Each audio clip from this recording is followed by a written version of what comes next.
গাড়িতে বসে আছি, পাশে বসে আছেন ওই লোকটা অর্থাৎ মামু। উদ্দেশ্য আমাদের বাসা। আমাদের বাসায় কি এমন আছে যার জন্য উনি ইম্পর্ট্যান্ট একটা মিটিং ক্যান্সেল করে দিলেন? সেটা আমার বোধগম্য হচ্ছে না।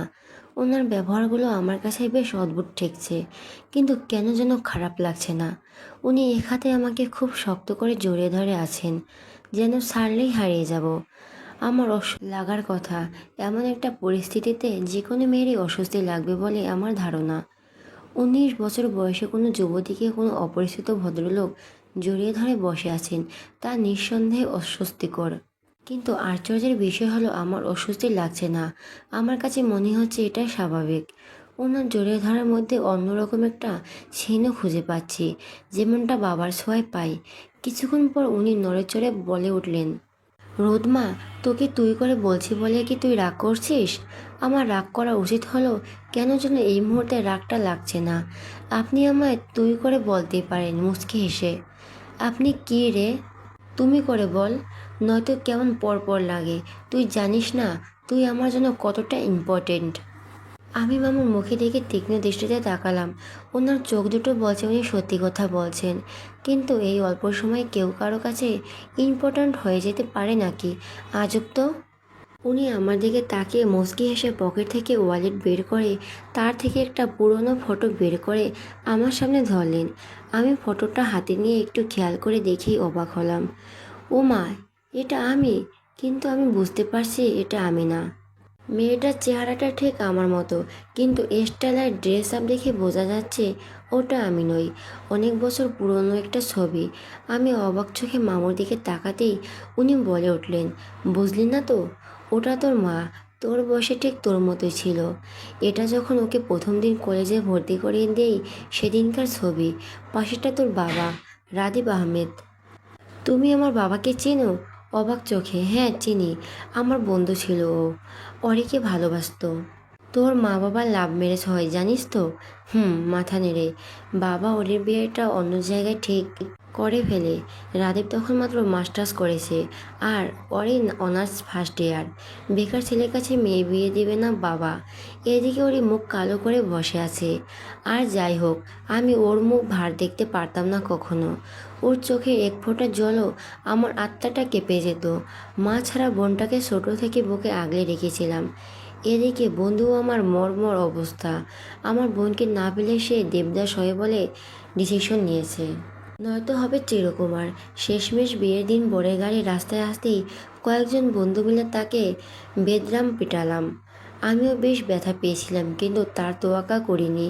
আমার উদ্দেশ্য ছিল বিয়েটার লোক সম্মুখে কিছুটা সিনক্রেট করে ভেঙে দেওয়া। তখন বাবার কাছে অন্য কোনো অপশন থাকবে না। মান সম্মান বাঁচাতে মেয়েকে যে কোনো ছেলের সাথে বিয়ে দিতে প্রস্তুত থাকবেন উনি। আর প্ল্যানটা কাজেও লেগে গেল। তোর বাবার সাথে বিয়েটা সেদিনই হয়ে গেল। আমি জানতাম এত কিছুর পর বাবা আমাকে বাড়ি থেকে বের করে দেবেন। মানসিকভাবে আমি প্রস্তুত নিয়েই রেখেছিলাম। বাবা বলেছিল আমি নাকি আমার বোনের সুখ চাই না। আমার জন্য আমার বোনটা নদীতে ভেসে গেল। সেদিন যদি বাবাকে বুকের শান্তিটা দেখাতে পারতাম। বিয়ের আগের দিন বোনটা আমার কান্নামাখা চোখে বলেছিল ভাইয়া। তাতেই বুঝেছিলাম ওর কী চাই। বোনের সুখের কাছে আমার এসব ত্যাগ বড্ড ছোট। কিন্তু আমার পিসি বোনটাকে তা বোঝাতে পারিনি। বাড়ির গেটে পা রাখতে ভাইয়া বলে চেঁচিয়ে উঠছিল সে। পেছনে তাকিয়ে দেখে জ্ঞান হারিয়েছে, আর রাদীপকে শক্ত করে নিজের সাথে জড়িয়ে রেখেছে। রাদীপের চোখে জল ছিল কৃতজ্ঞতার, আর আমার চোখে ছিল শান্তি। বাবার মধ্যে যে চিন্তা বাসা বেঁধেছিল তা আমার মাঝে ছিল না। আমার বিশ্বাস ছিল রাদীপ অরিকে নিজের সবটা দিয়ে ভালো রাখবে। সেই বিশ্বাসের উপর ভিত্তি করে চলে আসে। আজ 28টা বছর কেটে গেছে, ভাবতেই অবাক লাগে। দীর্ঘশ্বাস ফেলে, ও মাই গড, তার মানে তুমি সত্যি সত্যি আমার মামু? এটা তো পুরনো সিনেমার কাহিনী হয়ে গেল। এই জন্য হয়তো বাবা মার ম্যারেজটায় কখনো সেলিব্রেট করা হয় না। এই দিনটাতে মার রুমের দরজা বন্ধ থাকে, বাবাও প্রবেশ অধিকার থাকে না সেই দিন। আমি খুবই এক্সাইটেড মামু। মা কত বড় সারপ্রাইজ পাবে ভাবতে পারছো? এখন না আমি ওই সাদা বিড়ালকে ধরে একটা টাই কিস করে দিতে ইচ্ছে করছে, এক্সাইটেড হয়ে। আমার কথায় মামু বুড়ো কুচকে বলে উঠল, সাদা বিলাই? এটা কি তোর পালিত বিড়াল? মামুর কথায় আমি হু হা করে হেসে উঠলাম। মামু তৃপ্তি মাখার চোখে তাকিয়ে আছে। আমি কোনো রকম হাসি থামিয়ে বললাম, না গো মামু, ওটা কোনো বিড়াল নয়, মানুষ। আমাদের ভার্সিটিতে বড় ভাই। ওনার সাথে একটা উলটপালট কিছু হওয়ায় ক্লাস থেকে চলে এসেছি, আর তাই তো তোমার সাথে দেখা। তাহলে ক্রেডিটটা তো ওনাকেই দেওয়া উচিত, তাই না? তা ঠিক, কিন্তু তুই তাকে সাদা বিলাই ডাকার কারণ কি? চোখে মুখে কি একটা বিলাই বিলাই ভাব আছে নাকি? মামুর কথায় আবারও হেসে উঠলাম আমি। এখন কেন জানি মনে হচ্ছে মামু আমার বেস্ট ফ্রেন্ড হতে পারে। বেশি দেরি হবে না। হাসিটা ঠোঁটে ঝুলিয়েই বলে উঠলাম, ছেলেটা বেশ কিউট, বলতে গেলে একদম স্ট্রবেরি আইসক্রিমের মতো। ছেলেটা আমার থেকে দ্বিগুণ ফর্সা। আর সাদা বিড়ালগুলো কত কিউট হয়। সেও যেহেতু কিউট প্লাস সাদা, তাই নাম দিয়েছি সাদা বিড়াল। লজিকটা বুঝলে মামু? এবার বুঝলাম। ওই ছেলে প্রেমে পড়ছিস নাকি? মুচকি হেসে, মামু কি যে বলো না। আচ্ছা, আগে বলো তো, তখন তুমি ওভাবে আমার দিকে তাকিয়েছিলে কেন যখন আমি হাসছিলাম? তুই ঠিক তোর মার মতো, তাই তোর সব কিছুর মাঝে আমি অরিকে খুঁজে পাই। কতদিন ওকে দেখি না, তাই দেখছিলাম, মন ভরে দেখছিলাম, প্রশান্তির হাসি দিয়ে। 2 ঘন্টা যাবৎ বাসায় এসেছি। এই 2 ঘন্টা মা 2বার সেন্স হারিয়েছে। দরজা খুলে মামুকে দেখেই একবার সেন্সলেস হয়েছে, তো একবার মামুকে জড়িয়ে ধরে কাঁদতে কাঁদতে। এখনও মা মামুর বুকে গুটিসুটি মেরে চুপটি করে বসে আছে। আর মামু কি সুন্দর দুহাতে আগলে রেখেছে মাকে, যেন পিচ্ছে একটা বাচ্চা ভয় পেয়েছে, আর তার ভাই তাকে বুকে জড়িয়ে সেই ভয় থেকে আগলে রেখেছে। মাকে এই মুহূর্তে কি কিউটি না লাগছে! ইস, আমার মা কত কিউট! সবাই খাবার খাচ্ছিলাম।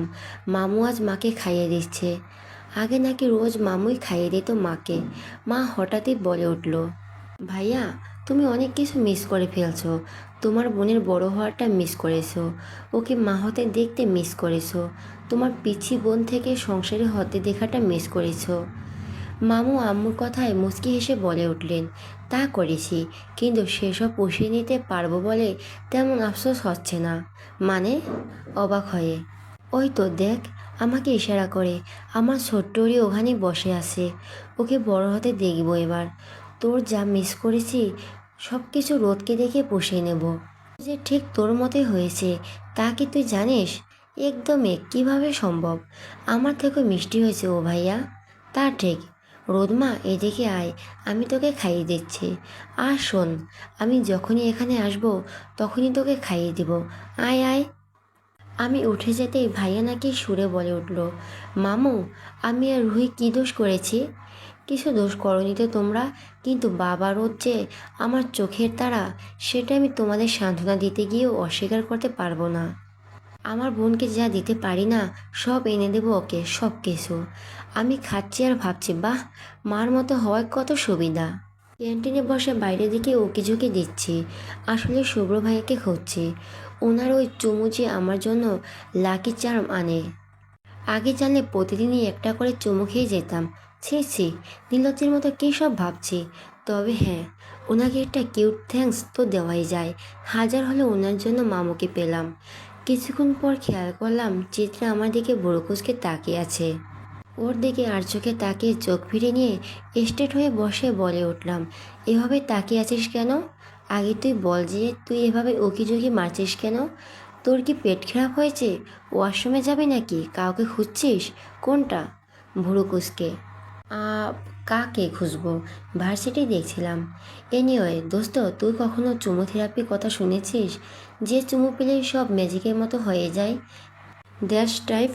ভুরু নাচিয়ে, পাগল হয়ে গেছিস তুই? এসব কি আজে বাজে বকছিস? এমন কোনো থেরাপি হয় না। তাহলে সব ছেলেরা চুমো থেরাপিস্টেড হতো আর সুন্দরী সুন্দরী মেয়েদের ধরে চুমু দিয়ে দিত। আ চিত্রার কথায় মাঝপথে শুভ্র ভাইয়াকে দেখতে পেলাম।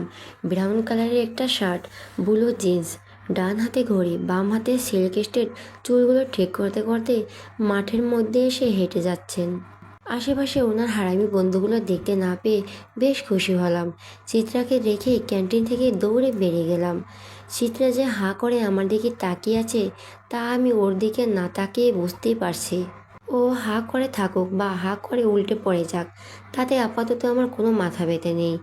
এই মুহূর্তে আমার একমাত্র মাথা ব্যথা হলো শুভ্র ভাইয়া। দৌড়ে হাঁপাতে হাঁপাতে ওনার সামনে কোমরে হাত দিয়ে দাঁড়ালাম। হঠাৎ হুট করে ওভাবে ওনার সামনে দৌড়ানোতে উনি বেশ হকচকিয়ে গেলেন বলেই মনে হলো। অবাক চোখে কিছুক্ষণ আমার দিকে তাকিয়ে থেকে বলে উঠলেন, আর ইউ ওকে? ভুরু কুঁচকে ইয়েচ, জোরে শ্বাস নিতে নিতে। দেখে তো মনে হচ্ছে না। তুমি এমনভাবে হাঁপাচ্ছ দেখে মনে হচ্ছে কোনো কুকুর তাড়া করছিল। এভাবে হাঁপাচ্ছ কেন? অবাক হয়ে। আপনার জন্য। এমন কিছু বলতে না চাইলেও ফট করে কথাটা বেরিয়ে গেল মুখ থেকে। আমার কথা তিনি কিছুটা অপ্রস্তুত ফিল করলে বলেই মনে হলো। এদিক ওদিক তাকিয়ে ভুরুকুসকে জিজ্ঞেস করলো, আমার জন্য মানে? না না মানে মানে কি বলবো ঠিক বুঝতে পারলাম না। হঠাৎ করে বলে উঠলাম, আপনার চুমুতে যে ম্যাজিক্যাল পাওয়ার আছে সেটা কি আপনি জানেন? কথাটা বলে মুখ চেপে ধরলাম। সে কি বলে ফেললাম। উনি হতভম্ব হয়ে বলে উঠলেন, সরি সরি মানে অ্যাকচুয়ালি আমি না সব গুলিয়ে ফেলছি। যা বলতে চাচ্ছেন না তাই বলে ফেলছি, আর যা বলতে চাচ্ছি সেগুলো সেগুলো সব গুলিয়ে ফেলছি, ভুলে গেছি। অসহায় মুখ করে। তা তোমার কথা শুনে বোঝা যাচ্ছে। নয়তো এমন উদ্ভট সব কথাবার্তা কেন স্বাভাবিক সেন্সের মানুষ দ্বারা পসিবল নয়। চুমো, লাইক সিরিয়াসলি বিড়বিড় করে। জি কিছু বলবেন? না বলছিলাম এভাবে হাঁপাতে হাঁপাতে এলে কিছু বলবে? মুচকি হেসে, জি মানে থ্যাংক ইউ। কেন? ভুরু কুচকে, চুমু দেওয়ার জন্য? শয়তানি হাসি দিয়ে। ওনার লাস্ট কথায় আমি একদম থতমত খেয়ে গেলাম। ব্যাটা তো দেখি মিশকা শয়তান, ইচ্ছে করে আমার লজ্জায় ফেলতে চাইছে। অসভ্য একটা। আমি কোনো রকম মুখ কাচুমুচু করে বলে উঠলাম, না না আপনার জন্য আমার 28 বছরে হারিয়ে যাওয়া মামাকে খুঁজে পেয়েছি। So thanks. তোমার মামার বয়স 28? অবাক চোখে। এ মা, 28 বছর হতে যাবে কেন? 50-55 বছর হবে। তাহলে 28 বছরের মামা বলছো কেন? এনিওয়ে, আমার জানা মতে আমি কোনো মামা টামাকে চিনি না। তাহলে আমার মাধ্যমে পেলে কিভাবে? খুবই অদ্ভুত বিষয়। নাকি চুমুর জোরে পেয়ে গেছো? কোনটা? ভুরু নাচিয়ে মুখ টিপে হেসে। ওনার কথা শুনে আমি বিষম খেলাম। বেটা লুচ্চা, লজ্জা শরম বালাই নেই এর মধ্যে। কেমনি বেশরমের মতো কথা বলছে। লজ্জায় মাটির সাথে মিশে যেতে ইচ্ছে করছে আমার। কি বলবো কিছুই বুঝতে পারছিলাম না। কি বলা যায় কি বলা যায় এমনটাই ভাবছিলাম। ঠিক তখনই উনি বলে উঠলেন, তো পিচ্ছি, পথটা কি ছাড়বে? আমার তো যেতে হবে খোকে, নাকি আর একটা চুমো চাই? চাইলে আসো আর একটা দিয়ে দেই, তবুও পথ ছাড়ো। কথা বলে উনি আমার দিকে এগিয়ে আসতে দিলে এক দৌড়। আল্লাহ বাঁচিয়েছে, কি ভয়ঙ্কর ছেলে রে বাবা। প্রথমে ভেবেছিলাম বেটা একটু লাজুক টাইপের হবে, কিন্তু এর মধ্যে লাজুকতার শাখা পর্যন্ত নেই। বেশরমের কোনো অ্যাওয়ার্ড থাকলে এই বেটাই ফার্স্ট প্রাইজ পেত। সুন্দর ছেলেদের যে ক্যারেক্টারের সমস্যা থাকে সেটা আজ প্রবল। এই চিত্রার বাচ্চাকে দেখানো উচিত ছিল এই লুচ্চামো। শুভ্র ভাইয়া করে তো অজ্ঞান। হুঁ, বদমেয়ে। নিজের মানে বিড়বিড় করে হাঁটছিলাম, তখনই পেছন থেকে কেউ একজন বলে উঠল, কেমন আছো সানশাইন? বিরক্তি নিয়ে পেছনে ফিরে তাকালাম। এই বেটার আবার কই থেকে এলো আল্লাহ জানে। ইচ্ছে করছে ঘুষি দিয়ে উড়িয়ে দেই। বেটা আমি কেমন আছি তোকে কেন বলতে যাব? তোর বন্ধু তো এখনই আমার আত্মা উড়িয়ে দিয়েছিল। এখন আরেকজন আসছে ম্যামা করতে। কোনো রকম মনের বিরক্তি দমন করে মুখটা হাসি হাসি করে বলে উঠলাম, আলহামদুলিল্লাহ, সুবহানাল্লাহ, ভালো আছি। আপনি ভালো আছেন তো? ভাইয়া, হ্যাঁ ভালো আছি। অ্যাকচুয়ালি তোমার সাথে একটু কথা ছিল। সাহেল, বলে ফেলুন বিরক্তি নিয়ে। এখানে? তার চেয়ে ক্যান্টিনে বসে বলি। সাহেল, জি না, এখন ক্যান্টিনে বসা যাবে না। আপনি বরং কথাটা কাল বলেন। আজ আমি আসি। কথাটা বলে কেটে পড়লাম। কে জানে এই হারামিগুলো মিলে আবার কোনো প্ল্যান বানিয়েছে। করিডোরে পা রাখতে দেখি ছেলে মেয়েদের ভিড়। তার মধ্যে থেকে চিৎটা ছুটে এসে বলল, দোস্ত, ওরিয়েন্টেশনের ফার্স্ট ইয়ারদেরও পারফর্ম করতে হবে। নোটিশ বোর্ডে যার যার ক্যাটাগরি দিয়ে দেওয়া হয়েছে। নিজেকে সিলেক্ট করার কোনো চান্স নেই। আমাকে গানের জন্য সিলেক্ট করা হয়েছে, আর তুই নাচ। মুখ কাচুমুচু করে। কি? চিৎকার করে। চিত্রার কথা শুনে দিলাম এক চিৎকার। সবাই চমকে আমাদের দিকে তাকালো, কিন্তু সেদিকে আমার খেয়ালই নেই। ওর কথায় মাথায় আকাশ ভেঙে পড়ল আমার। বলে কি আমি আর নাচ? ইম্পসিবল। এই ভার্সিটিতে আমার জন্য অলক্ষণে সব উলটপালট হচ্ছে এখানে। এডমিট হওয়ার পর থেকে চিত্রা আবারও বলে উঠল, আমার রিহার্সাল কাল থেকে, আর তোরটা আজ থেকেই। আধা ঘন্টা পর তো রিহার্সাল। অডিটোরিয়ামে চলে যা, শুভ্র ভাইয়া পুরো গ্যাংই নাচের ক্যাটাগরিতে আছে। চিত্রার কথা গলা শুকিয়ে গেল আমার। আবার সেই শুভ্র ভাইয়া, উহ, কি ঝামেলা রে বাবা। এই বুড়ো বুড়ো ছেলে নাচবে নাকি? কি আশ্চর্যের ব্যাপার। আচ্ছা, ওনারাও নাচবে? না, হয়তো ওর না শুধু রিহার্সাল করাবে, একটা দুটো নাচে থাকলেও থাকতে পারে, ঠিক বলতে পারছি না। তো তুই যা, আমি বরং বাসায় যাই। অল দ্য বেস্ট বেস্টে। চিত্রার দাঁত কেলিয়ে চলে গেল। ওর দাঁত কেলানোর কোনো কারণই আমি খুঁজে পেলাম না, খোঁজার চেষ্টাও করলাম না। একটা দীর্ঘশ্বাস ছেড়ে অডিটোরিয়ামের দিকে হাঁটা দিলাম। কথায় আছে না, যেখানে বাঘের ভয় সেখানে সন্ধ্যা হয়। 3 তলায় অডিটোরিয়াম। দরজার কাছে গিয়ে ওকে দিতে শুভ্র ভাইয়াকে দেখতে পেলাম। শুভ্র ভাইয়ারা সব ফ্রেন্ড মিলে আড্ডা দিচ্ছেন, কিছু জুনিয়ররাও আছেন। ওরা ডান্স প্র্যাকটিস করছে। ওদের সাথে আমার ডান্স করতে হবে ভাবতে বিরক্তি লাগছে। সব ভাবনা চিন্তা বাদ দিয়ে ভেতরে ঢুকে টেবিলের উপর ব্যাগটা রাখতে পেছন থেকে শুভ্র ভাইয়া বলে উঠল, এই মেয়ে, তুমি এখানে কেন? বুড়ো কুচকে শুভ্র ভাইয়ের কথায় পেছনে ফিরে বলে উঠলাম, ডান্স প্র্যাকটিস করতে আসছি ভাইয়া। ডান্স? ডান্সের ডি জানো যে ডান্স করতে আসছো? কি বলতে চান আপনি? জাস্ট একটা কথাই বলতে চাই, গেট লস্ট। সাব্বির, কী সব ফাউল পোলাপানদের সিলেক্ট করছিস? তোদের দিয়ে আসলে কিছু হবে না। অনুষ্ঠানের সব দায়িত্ব আমার উপর, আর তুই কি চাচ্ছিস ওদের সিলেক্ট করে আমার ইমেজ নষ্ট হোক? রাগী গলায় শুভ্র ভাইয়া যে আমাকে অপমান করেছে তা বেশ ভালো করে বুঝতে পারছি। ওনার প্রত্যেকটা কথায় মেজাজ খারাপ হয়ে যাচ্ছে আমার। খাটাস একটা। নিজেকে অনেক শান্ত করার চেষ্টা করো, ব্যর্থ হয়ে বলে উঠলাম, এই যে মিস্টার, নিজেকে কি মনে করেন হ্যাঁ? কারো এবিলিটি না জেনে কথা শোনালে কোনো ভদ্রলোকের কাজ নয়। So don't so don't underestimate me. Oh really? Actually আমি তোমার সাথে কোনো কথাই বলতে চাচ্ছি না। Just go back on your position. রাগে গলা জ্বলছে আমার। আমাকে পজিশন দেখাচ্ছে। ব্রিলিয়ান্ট স্টুডেন্ট হয়ে কি মাথা কিনে নিয়েছে নাকি? বললেই হলো গো ব্যাক। ডান্স তো আমিই করব। আমাকে দাঁড়িয়ে থাকতে দেখে রাহা নামের মেয়েটা এসে গাল চেপে ধরলো আমার। মনে হচ্ছিল গালের হাড়টাই ভেঙে ফেলতে চাইছে এই মেয়ে। এবার আর নিজেকে কন্ট্রোল করতে পারলাম না। মেয়েটার হাতটা চেপে ধরে দাঁতে দাঁত চেপে বলে উঠলাম, ডোন্ট টাচ ইউ মি, নয়তো হাতটাই কেটে রেখে দিব। অ্যান্ড মিস্টার সাদাবিলাই, ভার্সিটি কি আপনার শ্বশুরের নাকি যে যা বলবেন তাই হবে? যোগ্যতার ভিত্তিতে ভর্তি হয়েছি এখানে, কারো দয়ায় নয়। ভার্সিটির সব কারিকুলামে পার্টিসিপেট করার অধিকার আমার আছে। সো মিস্টার শুভ্র আবরার, আবরার শুভ্র হোয়াইট এবার এটাকে নিজের শ্বশুরের প্রপার্টি ভাববে না। Mind it. চোখ রাঙিয়ে। তোমার সাহস কিভাবে হয় আমার সাথে চোখ রাঙিয়ে কথা বলার? আমি যখন বলছি তুমি রিজেক্ট, দেন মিস, তুমি রিজেক্টেড। শুভ্র ভাই যদি ভালোভাবে বলতো তাহলে হয়তো ঘুষিমানি সরে আসতাম, বাট বেটার। এই অ্যাটিটিউড দেখার পরে পৃথিবী উল্টে গেলেও ডান্স আমার করতেই হবে, নয়তো রাতের ঘুম হবে কিনা সন্দেহ।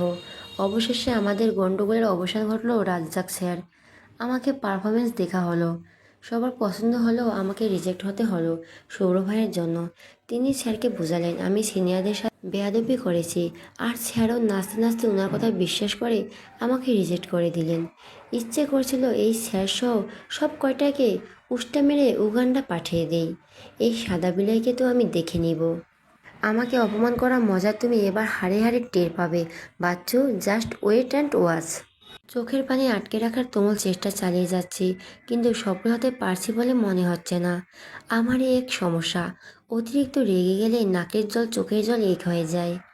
আমারও এমন ঠিক এই অবস্থা। এক হাতে চুল ঠিক করছি তো অন্য হাতে চোখের পানি মুছতে মুছতে করিডোরে দিয়ে হাসছি। উদ্দেশ্য বাসায় যাওয়া, কিন্তু হঠাৎই একটা ফাঁকা ক্লাসের মাঝ থেকে একজোড়া হাত আমার চোখ মুখ চেপে ধরে ভেতরে টেনে নিল আমায়। আমাকে দেওয়ালের সাথে চেপে ধরে কিছু একটা দিয়ে আমার চোখ বেঁধে দিয়ে আমার দুহাত পেছনের দিকে চেপে ধরল সে। চোখের সামনে সব কিছু অন্ধকার দেখছি। নিজেকে ছাড়ানোর হাজারো চেষ্টা করে চালিয়ে ক্রমাগত, কিন্তু সামনে দাঁড়ানোর শক্তির সাথে পেরে উঠছি না। বেশ কিছুক্ষণ এভাবে থাকার পর গালে কারো ঠোঁটের স্পর্শ পেলাম। অজানা ভয়ে গলা শুকিয়ে আসতে লাগলো আমার। আবারও শুরু করলাম ছোটাছুটি, কিন্তু সামনের শক্তিটাকে বিন্দুমাত্র নড়াতে পারলাম বলে মনে হলো না। সে নিজের মতোই গাল ছেড়ে নেমে এলো গলায়।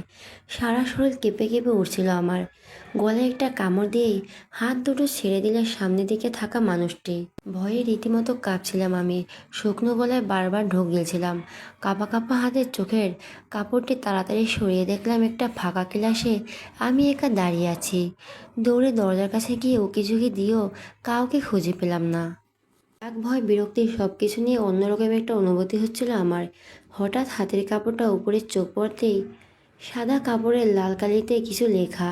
কৌতূহল নিয়ে কাপড়টা চোখের সামনে মেলে ধরতেই অবাক হলাম আমি। তোমার রাগী ফেসের ওই রক্তিম আভায় খুন হয়েছি আমি। তোমার গলায় ওই কালো তেলটা বড্ড জ্বালায় আমায়। ওকে বলে দিও, আমাকে আবার এভাবে পোড়ালে আবারও শাস্তি পেতে হবে তাকে। লেখাটা পড়ে হতভম্ব হয়ে দাঁড়িয়ে রইলাম আমি। কি হতে পারে এ ব্যক্তি? গলায় চিনচিনে ব্যথায় ভাবনায় কাটলো আমার। ভার্সিটির ওয়াশরুমে আয়নার সামনে দাঁড়াতেই চোখ আটকে গেল আমার। গলার নিচের দিকে কামড়টা স্পষ্ট। তিলের জায়গাটা লাল হয়ে ফুলে গেছে একদম। রাক্ষস নাকি লোকটা? একবার হাতে পেলে খুন করে ফেলবো তাকে। ভিতর ডিম কোথাকার। এখন এই দাগের কী করব? বাসায় গেলেই তো কত প্রশ্নে জর্জরিত হতে হবে আমায়। ওড়নাটা গলায় ভালো করে জড়িয়ে নিয়ে চুলগুলো ছাড়িয়ে দিলাম কাঁধে। এখন শেষ রক্ষা হলেই হলো।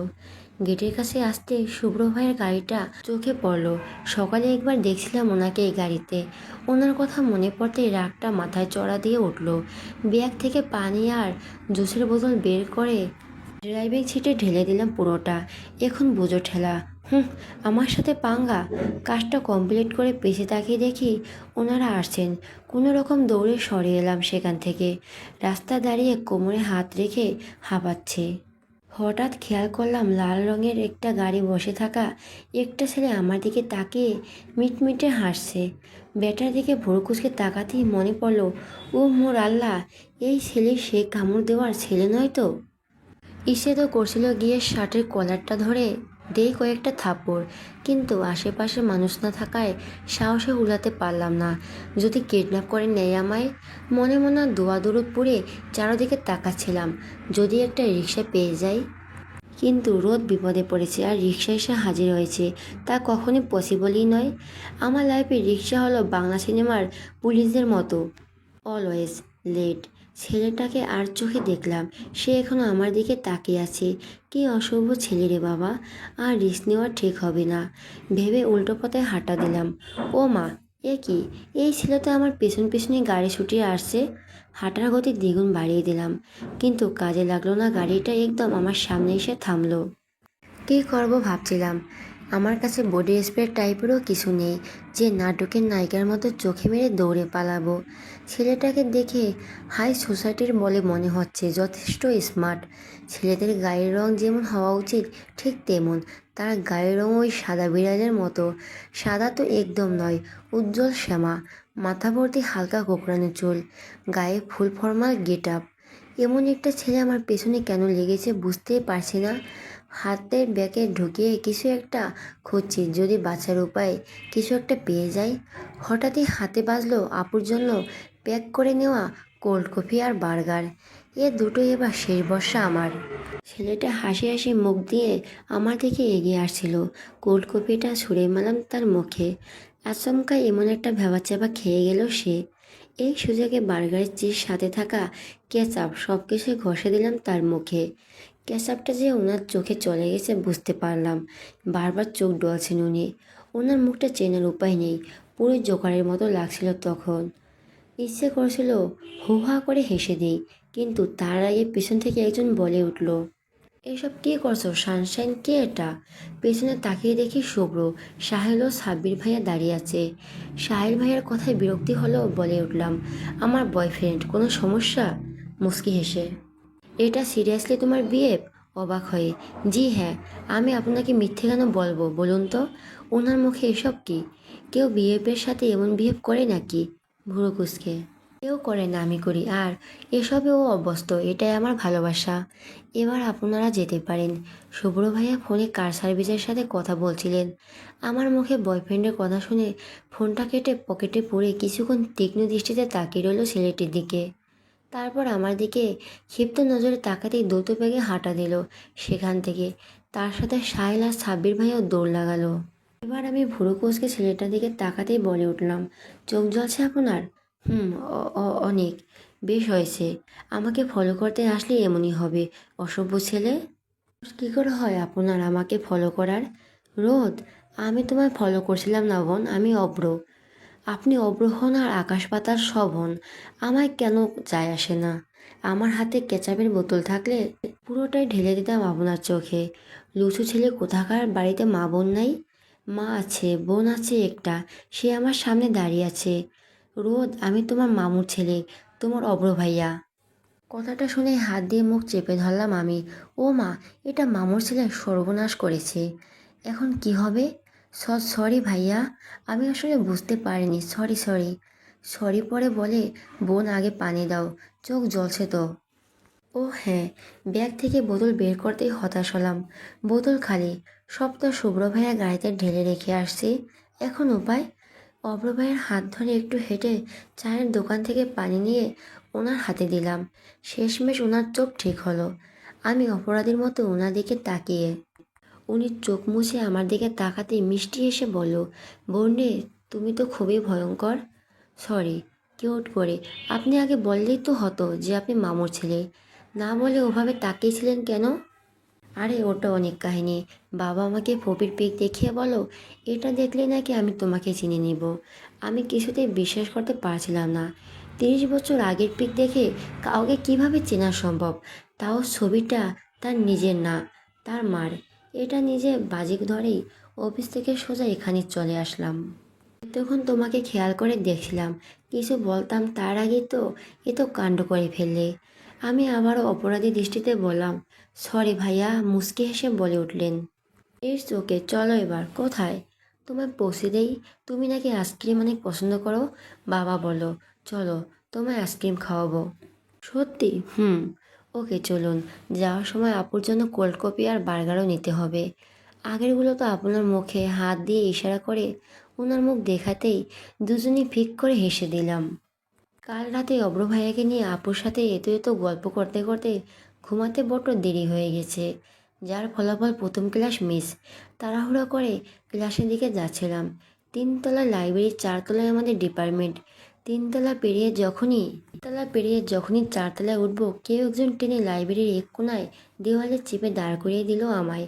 লাইব্রেরি পুরোটা ফাঁকা আজ, গা ছমছম পরিবেশ। সামনের মানুষটা আরও বেশি ভয়ঙ্কর।